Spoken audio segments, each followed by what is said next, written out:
I, 35 male, am a small business owner, and my brother, 32, used to work for me. Growing up, we've had our fair share of sibling rivalry, but I never imagined it would escalate to this. Growing up, I played a prank on my brother that he never really got over. When we were kids, I was 12 and he was 9, I hid his favorite action figure in the backyard. It took him days to find it. When he did, it was all dirty and a bit broken. I apologized at the time, but he was really upset and never really let it go. Fast forward to adulthood. I started a small but successful landscaping business. My brother struggled to find steady work a few years ago, so I offered him a job. He accepted, and things were fine at first. He worked hard, and I thought we had moved past our childhood issues. But about a year ago, strange things started happening. Equipment would go missing, clients would cancel unexpectedly, and our finances began to take a hit. I couldn't figure out what was going on. I trusted my team, but someone was clearly sabotaging us from the inside. After months of stress and financial strain, I installed hidden cameras in the office and warehouse. I didn't want to believe it, but I had to find out who was responsible. What I found shocked me to the core. The footage showed my brother tampering with equipment, deleting important client emails, and even forging cancellation notices. After initially denying it, I confronted him, and he broke down and admitted everything. He said he never forgave me for the prank and wanted to get back at me. He knew how much the business meant to me and wanted to see me struggle as payback. I was furious and heartbroken. This was my brother, someone I trusted implicitly. I had no choice but to fire him on the spot. When I told our parents, they were upset but understood my position. However, my brother started telling extended family members and friends a different story, painting me as this tyrannical boss who fired him without cause. Now I'm getting calls and messages from relatives who don't know the whole story, calling me heartless and urging me to reconcile with my brother. He's struggling financially again, and they think I should rehire him out of family loyalty. But I can't bring myself to do it. He betrayed my trust and almost ruined my business. So, am I the idiot for firing my brother and refusing to rehire him despite the pressure from my family? You broke a toy of his when you were kids. He nearly wrecked your livelihood. These things are in entirely different realms. Not the idiot. Your brother needs help. It's not normal for someone to try and ruin another person's life for hiding a darn toy. The fact that he's now lying to your extended family to make you look unreasonable for firing him is further evidence. Just tell them all the truth. You fired his butt for intentionally sabotaging your company over a petty childhood grudge. He did all this over a darn action figure? For him to be still seething over a piece of plastic after 2 decades, something must be wrong with him. His payback was so far beyond OP's original childhood prank, it's bizarre. OP should increase his security at home and work. Getting caught and fired will make the brother even more enraged, even though it's all his own fault. Be very careful, OP. Your brother isn't playing with the full deck. He isn't sorry for this decade-long hatred and vengeance. In fact, he's probably even more outraged than before. I'd be worried that his actions would escalate. Hire a lawyer, file a police report, and get a restraining order against him. Sue him for your losses. Show the videos to all your family and friends. And finally, advise your brother to get treatment for mental illness. He tried to bankrupt you. He's literally spent 23 years obsessed with getting revenge on you and making you pay. I'm so sorry, OP. Don't let them guilt you into hiring him back. Nobody deserves this level of betrayal. Protect yourself. I, 32 female, had a baby girl about a few months ago and am incredibly happy. I've been with my husband since high school, and so I've obviously known his family a long time. To be honest, they've never been my favorite people. Before yesterday, we've never had an outright argument, but I know from my husband that they were disappointed when he moved away from home, which he did because I got a great job opportunity. We're only an 8-hour drive from our hometown, but his parents constantly make comments about how they wish we were closer, and his sister always says she wants her kids to be near her cousins. My husband honestly doesn't care, but it irks me a bit because it feels very controlling. They've also never made a huge effort to get to know me, and his mom seems irritated whenever I speak, or my husband compliments me. I might be sensitive, but they've never embraced or welcomed me. My mother-in-law's from England, and so my husband's family goes there every few years to celebrate Christmas. They went last year, but we couldn't go because I was very pregnant at the time. They decided to go again this year, and my mother-in-law called last night and asked if we'd join. I told her it sounded like fun, but I'm a bit overwhelmed by the prospect of taking my daughter, who will be around a year old at that point, on an 11-hour flight. Additionally, my husband and I both work, so it would be a shortish trip and there would be a quick turnaround time with the flights. I suggested we wait a few years to bring the baby to England when things have settled down a bit at home, and she's hopefully old enough to enjoy it a bit.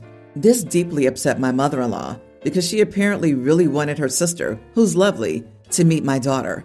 She kind of went off and said I've been possessive of the baby since she was born and that it's always about my family. This really confused me since I had her at my house for a week, less than a month after my baby was born, and I'm constantly sending her pictures and videos of the baby. I've also told her she's welcome to visit anytime. The only time when things weren't 100% equal was immediately after my daughter was born, since my mom was there during the delivery and helped me get settled for a few days after I got home from the hospital. My mother-in-law then commented about how I've already taken my husband's name away from the family, and now I'm doing the same thing with my daughter. It's the first time she said it outright, and I totally snapped. I told her we moved across the state, not across the world like she did. She asked what I meant, and I said she was being hypocritical for holding our move against us, when she literally left her family on the other side of the world. I said I didn't judge her for that at all. I actually think it's cool that she took such a big risk, but she shouldn't expect her son's life to revolve around his parents and siblings when she didn't set that example herself. I also told her something that I've kept close to my chest for all these years, which is that I had another job offer, even further away, a 6-hour flight, but I didn't take it in part because I wanted my husband to be closer to his friends and family. I was fuming, though, and said something I shouldn't have. Now I wish I had taken that job because of how controlling and overbearing she is. I don't want my life to revolve around people who make no effort to get to know me or include me. My mother-in-law started crying, and I immediately felt bad, but she got off the phone before I could really apologize. I feel horrible because now I've driven a wedge between my husband and his parents. He's 100% on my side and says his mom shouldn't have accused me of taking him away, but I do feel I've let him down. Am I the idiot for being brutally honest with my mother-in-law and for not taking the baby to England? Not the idiot, geez. Your mother-in-law's comments were way out of line and totally unfair, too. She can't be upset that you moved when she literally moved across the globe. I'm glad to know that your husband is on your side. It's also perfectly reasonable for you to prioritize your daughter's well-being and comfort over your mother-in-law's desire to see her. The trip wouldn't be enjoyable for the baby, and she's so young. You and your husband would be really stressed out. Not worth it. Exactly. Mother-in-law's upset because she had a reality check from your completely valid points. What she's forgotten is that the world doesn't revolve around her and what she wants. You didn't steal your husband from the family. Your husband and you are the family. I think I tend toward everyone's the idiot here. I'm sorry, but my Frenchness is showing when you say we're only 8 hours drive away.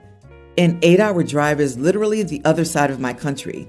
If you can't make the back and forth trip in a day, or if you can't spend more time at your destination than you're spending in your car for a one-day trip, you are not living close.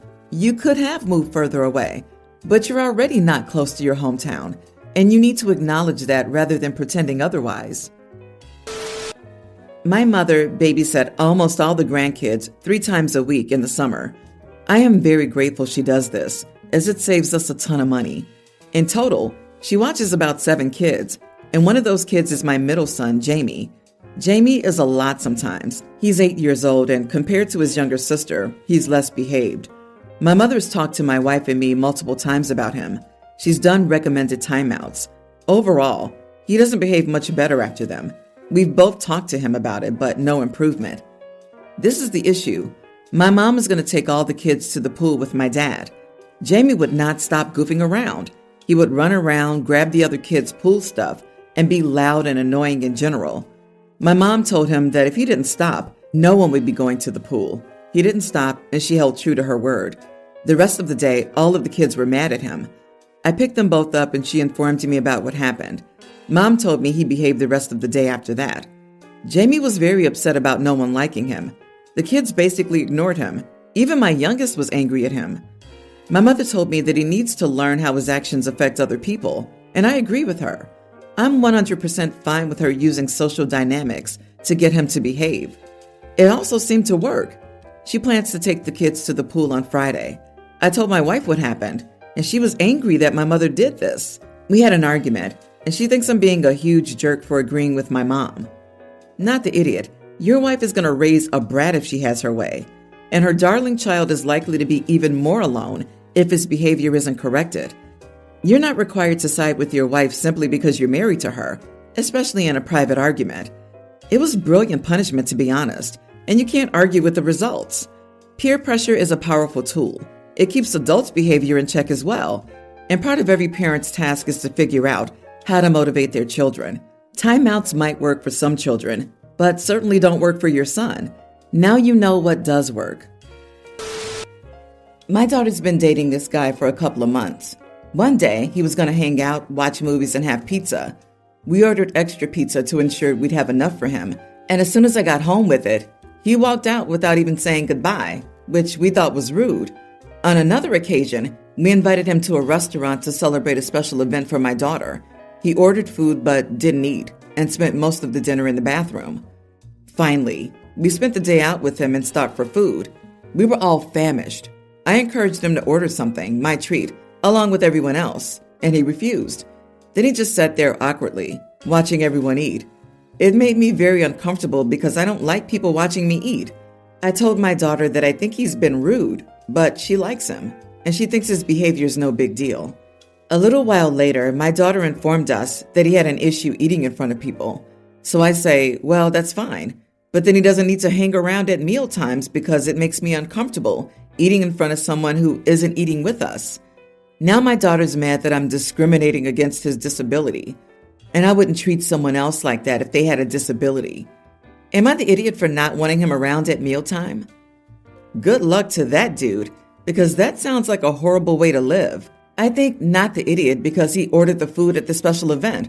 Presumably you paid for it and then didn't eat it. Did he take it home? And not communicating why he's leaving the room is weird. And yeah, I would find it rude too. This is the sort of disability that he should get therapy for until he can eat in front of others comfortably. Like he spent a special evening in the bathroom? Why? If he wasn't eating, then what was the problem? You mentioned that he sits there awkwardly. Does he talk to people? I guess one question would be, how old is this young man? Teens with anxiety and other issues often are awkward. Slight, you are the idiot. To me, it comes across as OP pressuring him to order food. I would hide in the bathroom too, if I was being pushed to do something that made me deeply uncomfortable. I wouldn't hide in the bathroom. I would simply explain that I prefer not to eat in front of others. It's a simple solution. Just tell the truth. Not the idiot. Phobias are not disabilities. They're anxiety disorders. And her boyfriend either needs to get therapy for his discomfort, or as you've suggested, avoid causing you discomfort. My ex-wife, Jen, 38, and I, 42 female, were married for 8 years before divorcing during the global issue 4 years ago. We have 2 kids together, a young male teen and a female tween, who we share custody of and co-parent well together. At her suggestion, I got a vasectomy after our daughter was born. I remarried my new wife, Carrie, 34, about a year ago. Carrie doesn't have kids but has always wanted a family. After many discussions before our engagement, I agreed to reverse it and try to start a family with Carrie. I had the reversal procedure done just after our wedding.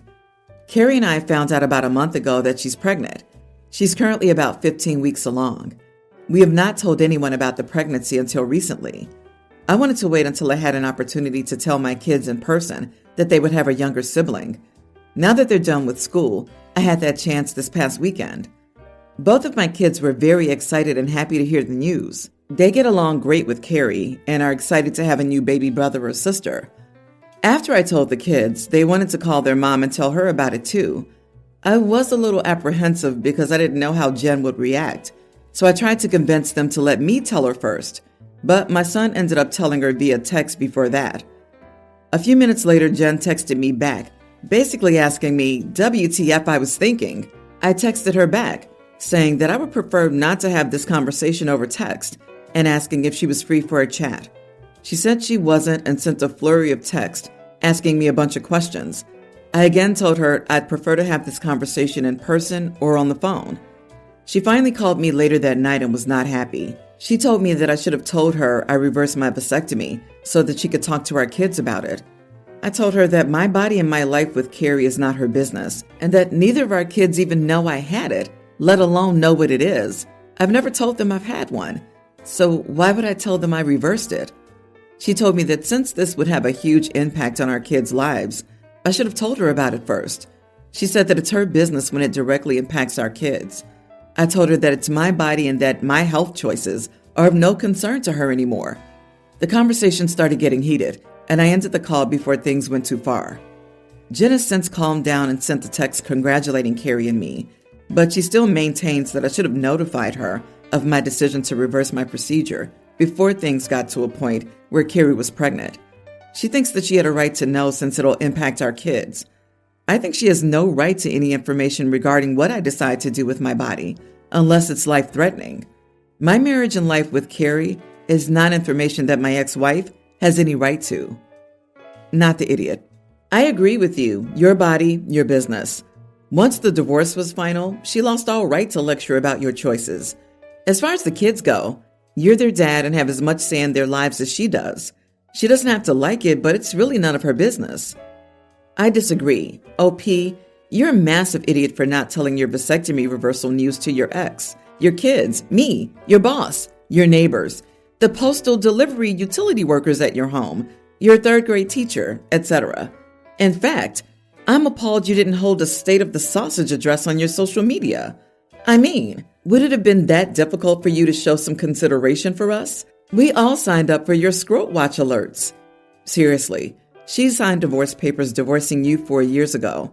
It doesn't matter how well you two co-parent. She doesn't share news about her irregular cycles with you. You don't share news about your swimmer's recipe with her. A judge said so. Not the idiot. This is between you, your wife, and your doctor. Why in the world would she need to talk to your kids about your fertility status? Ex-wife wanted first dibs so she could prime the children by telling them that daddy's going to start a new family with his new wife, and they won't be the most important people to him anymore, and he won't have time for them as much. So the kids would be upset when they finally heard the news, instead of excited about having a new sibling. The only reason she could have wanted to be the one to tell the kids would be to try to make it a bad thing, to drive a wedge between the kids and her ex.